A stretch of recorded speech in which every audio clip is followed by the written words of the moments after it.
It started with a letter folded so neatly it almost gleamed in the mailbox. Thick, cream paper. Bold header. Notice of violation. I remember the Arizona sun reflecting off it like a warning flare.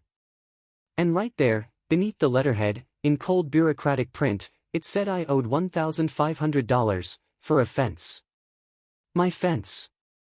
The same one I'd painted a warm yellow just 2 weeks earlier, the one neighbors had smiled at while walking their dogs. I'd built it myself, under the desert sky, dust clinging to my hair, thinking I was creating a bit of joy in this beige sea of stucco and silence. But apparently, joy was against the rules. According to them, it was too friendly. That's how my HOA nightmare began. A $1,500 fine. A Friday vote. And a neighborhood ruled by people who measured happiness in shades of approved beige. At first, I thought it was a joke, maybe some clerical error. I'd only lived here 6 months, a single homeowner finally finding stability after years of renting. The community was new, Saguaro Ridge Estates, tucked between rocky hills and the whisper of dry winds. Every home looked the same, but I didn't mind. I liked the quiet hum of sprinklers, the low chorus of cicadas at dusk. Then came the notice. It cited Bylaw 4.3, Property Border Uniformity. I didn't even know that existed. The fence I'd installed followed every measurement on the HOA's approved design sheet, 4 feet high, wooden slats, 10 feet from the sidewalk. My only offense was the paint. Sunshine yellow, not saguaro sand or mesa tan. But the wording on the notice felt almost personal. This structure may invite unwanted attention from non-residents. Invite outsiders? I laughed when I read it, but the humor curdled fast. The board's president, Mrs. Calloway, a name whispered like a warning around here, was known for policing mailboxes and counting lawn gnomes. She was polite in public but ruthless in policy. I'd seen her once measuring a neighbor's shrub with a tape measure at dawn. That's when I knew the letter wasn't a mistake. It was deliberate. I had no idea then that my cheerful fence had started a small rebellion. I pulled the notice apart line by line that night. Every clause, every citation. And there it was, CCR Section 4.3, the rule that apparently governed visual continuity. But the deeper I read, the stranger it got. Section 4.3b said, perimeter borders must maintain visual uniformity with adjacent lots unless written variance is obtained. Variance. That word caught me. It meant exceptions could exist, if you asked. But the letter didn't mention a variance. It just fined me outright. So I started my own investigation. I found a digital archive of the HOA's bylaws buried on their site, last updated August 2012. The color guide referenced shades that didn't even exist anymore. Honey Mesa 04, Beige Horizon 03. Paint brands long discontinued. I printed them out, every dusty clause, and made a folder titled Fence Gate. Over the next few days, I noticed things. The vice president, Mr. K, had a deck stain 2 shades darker than approved. The treasurer's wife had wind chimes visible from the street, which was technically prohibited under Rule 5.6, visual noise. Yet no letters. No fines. I was the only one being called too friendly. That word kept echoing in my head. It wasn't just about color. It was control. Friday's board vote was coming fast, and the fine would double if unpaid. But what if their own security clause could undo them before the clock struck Friday night? By Wednesday, the desert heat hit triple digits. I spent the morning in my living room with ceiling fans spinning slow, rereading the bylaws until the ink blurred. I highlighted passages, marked sticky notes. My desk looked like a conspiracy board. One section stood out, Rule 7.2, Perimeter Security Structures. It stated that community boundaries must be visually identifiable to deter unauthorized entry. The irony nearly made me laugh out loud. They wanted visible borders to keep people out, but I was fined for having one that stood out. So I started gathering evidence. Photos of other fences, timestamps, even a printout of the board agenda for July 15, where they planned to discuss visual cohesion and uniform border maintenance. The agenda didn't include a member vote, which technically violated the HOA's transparency requirement under Rule 1.8. Evidence Prop Number 1, Board Agenda Excerpt, July 15. I tucked it into my folder like a smoking gun. Neighbors started whispering. Some smiled at me knowingly, others avoided eye contact. A woman down the street, Marla, told me quietly that Mrs. Calloway didn't like outsiders who changed things. She'd once fined a man for adding solar lights without approval. I wasn't trying to change anything. I just wanted my yard to look happy. But in Saguaro Ridge Estates, happiness was rebellion. By Thursday night, I had everything I needed: the photos, the agenda, the bylaw contradictions. The desert air outside was heavy with heat and cicada noise. I could almost feel the tension humming under the sand. The board's vote was less than 24 hours away. My fence wasn't just a fence anymore, it was a line drawn in yellow wood, between their control and my right to exist freely in my own space.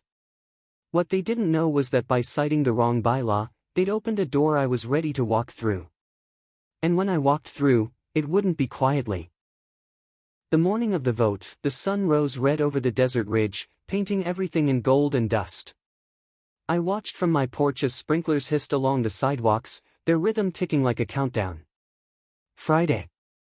The day they'd decide whether to uphold my fine, and possibly demand I repaint my fence to a color they deemed appropriate. I wasn't nervous. Not anymore. The fine had started as irritation, then outrage. Now it was something else entirely, a challenge. Because tucked inside my fence gate folder was evidence that didn't just protect me, it questioned their entire system. I'd uncovered inconsistencies between the HOA's published bylaws and the version they claimed to enforce. Some rules had been quietly rewritten but never revoted on. That was a violation of Article 9.1, the clause requiring membership approval for any amendment. If I could prove that in a public setting, their authority over my fence would crumble. The board meeting was held in the community hall, a beige box that smelled faintly of coffee and desert dust. Folding chairs lined the walls, and a whiteboard listed agenda items. My name was third on the list, right after budget allocation for landscaping. I sat near the back, folder in my lap, pretending calm while the board members murmured at the front. Mrs. Calloway, the president, wore a peach blazer and a smile that didn't touch her eyes. The vice president, Mr. K, adjusted his tie nervously, while the treasurer scrolled through a printed spreadsheet. When my case came up, Mrs. Calloway summarized the complaint in her smooth, patronizing tone: unauthorized color variance resulting in a $1,500 fine. I waited for my turn, then calmly presented my defense. No raised voice, no dramatics. Just facts. I explained that the cited rule, Bylaw 4.3, allowed variances by written request, but I'd never been offered that option. I also pointed out that my color choice did not alter the fence's structure or height, meaning it fell under cosmetic modification, not structural deviation. Then I revealed my evidence. Evidence Prop Number 2, CCR Section 4.3, 2012 edition, showing the original variance clause and color references. The room grew quiet as I read a line aloud: homeowners may apply for individual variance upon submission of aesthetic intent to the board. Mrs. Calloway shifted in her chair, tapping her pen. She tried to dismiss it as outdated documentation, but I had anticipated that. That's when I presented the next piece, the board agenda excerpt dated July 15, proving they'd discussed visual cohesion without a membership vote. That silence? It felt electric. If they struck down my fence, it wouldn't just be about $1,500, it would expose their illegal rule changes to every homeowner in Saguaro Ridge. The board voted privately for several minutes. I could hear the murmur of voices through the partition. The audience whispered, neighbors who had their own grudges, their own stories of petty control. When they returned, Mrs. Calloway announced their decision: the fine would remain under review until further notice. It wasn't a win, but it wasn't a loss either. It was a standoff. That night, I sat outside beneath the stars, the desert air heavy with the scent of creosote. Crickets chirped faintly, the hum of distant AC units filling the gaps. I knew they wouldn't back down easily. But neither would I. So, I began to plan. If I couldn't win through argument alone, I'd win through exposure. Over the next few days, I documented everything. The board's meeting minutes, their unposted updates, even the timestamps on maintenance logs. My folder grew thick, its spine bent with notes and sticky tabs. Evidence prop number 3, final notice dated July 20th, the follow-up letter demanding payment before escalation. They'd sent it even though the fine was still under review. That was a procedural violation under Rule 2.4, which required a 14-day grace period after any contested notice. I made copies, slipped them into envelopes, and quietly distributed them to a few trusted neighbors. By Monday, whispers had started. Homeowners who'd kept their heads down were now asking questions. Why were rules changing without votes? Why were fines unevenly applied? And that's when Mrs. Calloway showed up at my door. No words were exchanged, I didn't need to hear them. The look on her face said everything. My quiet rebellion was no longer quiet. But if she thought a stern warning could stop me, she had no idea that her own bylaw, her precious rulebook, was the trap I was waiting to spring. That evening, I submitted a formal grievance petition under Bylaw 9.7, the clause that allowed any homeowner to call for a special review if they believed the board acted outside its authority. It required only 5 signatures. By sunrise, I had 10. Neighbors came out of nowhere, people I'd barely spoken to. The woman with the chimes, the man with the stained deck, even quiet retirees who'd endured years of petty warnings. They were tired of the fear. We called it Operation Yellow Line. I printed a new banner for my fence, variance pending. The phrase wasn't defiant, it was procedural. Which meant they couldn't touch it until the grievance resolved. That phrase would soon haunt them. By midweek, the board scrambled to contain the story. Mrs. Calloway emailed residents saying misinformation was spreading. But once people saw the documents, dated, signed, cross-referenced, they realized it wasn't rumor. Then something strange happened. A neighbor named Jody found her fine notice had been backdated. She compared the envelope stamp to the letter date and it didn't match. One by one, homeowners brought out their own letters, all showing inconsistencies. Dates, citations, even signatures. The HOA's facade of order was cracking. Within 2 weeks, my $1,500 fine had turned into a community awakening. The HOA's hidden edits, their quiet power grabs, all of it was unraveling fast. But exposing them was only step 1. The real revenge was still loading. At the next open meeting, attendance tripled. The hall buzzed with restless energy. Mrs. Calloway looked pale under the fluorescent lights, but she kept her composure. When the grievances were read aloud, the room broke into murmurs. She tried to pivot, claiming the old bylaws were outdated, that she'd modernize them for safety reasons. That's when I raised my hand and asked about Rule 7.2, Perimeter Security Clause. I reminded her that if they wanted visibility and deterrence, my fence, bright, cheerful, and fully compliant, was technically the most secure one in the neighborhood. That argument spread like wildfire. People started questioning every decision she'd made under the guise of security. And as her authority began to crumble, I found a clause that could remove her completely, if I timed it right. Buried deep in Article 10, there was a rarely used rule: if 2/3 of members petition for special election due to procedural misconduct, an interim board may be installed. No one had ever used it before. Until now. I drafted the petition that night under the low hum of my desk lamp. Outside, the desert wind howled against my window like it knew something was coming. My fence glowed faintly in the moonlight, defiant, radiant, and unbowed. By dawn, 27 signatures lined the bottom of that form. The HOA wasn't ready for what came next. The morning after we filed the petition, the desert sky was strangely calm, like the quiet that comes before monsoon winds. The air held that electric stillness, the kind that makes every creak of a porch board sound louder than it should. I knew Mrs. Calloway had received the notice before sunrise. By law, she had 72 hours to respond before the special election became automatic. The look on her face at the next meeting told me she'd read every signature, every timestamp. She wasn't smiling anymore. Neighbors who once nodded politely were now standing tall beside me, their own copies of the petition in hand. The power dynamic had shifted.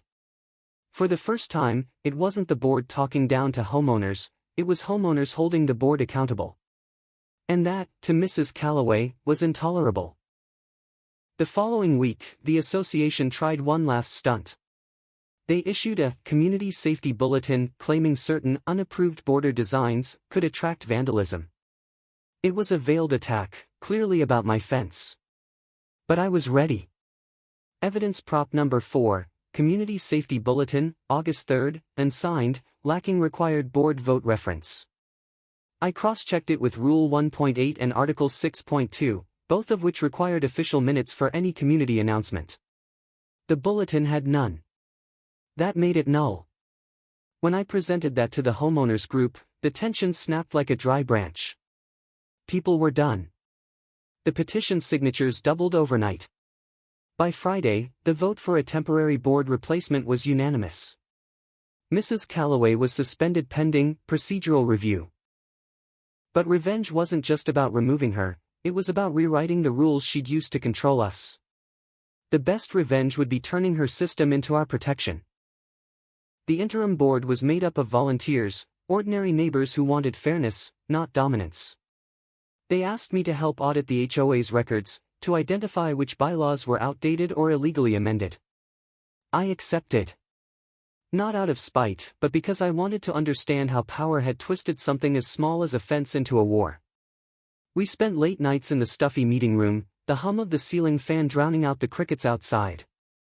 I read through file after file, fines issued, permits denied, appeals ignored. Patterns emerged. The same small group had been punished over and over for minor infractions, while their friends' violations went unnoted. Evidence prop number 5, HOA Fine Ledger, 2021 to 2023, showing discrepancies in enforcement. It was more than pettiness, it was targeted control masked as order.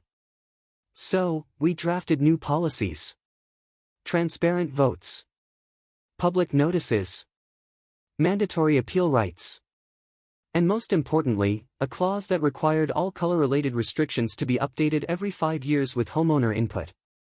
My yellow fence wasn't just allowed now, it was featured in the new design guide as an example of acceptable variance under Section 4.3b. The irony made me grin every time I walked past it. The final showdown came when Mrs. Calloway demanded reinstatement after her suspension period. She arrived with a binder of excuses, claiming she'd acted in the community's best interest. But this time, the room wasn't hers. The new chair read out the violations she'd committed: failure to record votes, misuse of fines, intimidation of members. The last charge, misinterpretation of bylaw 4.3 resulting in unlawful citation. The very rule she'd used against me. There was a pause, long and sharp, like the silence before rain.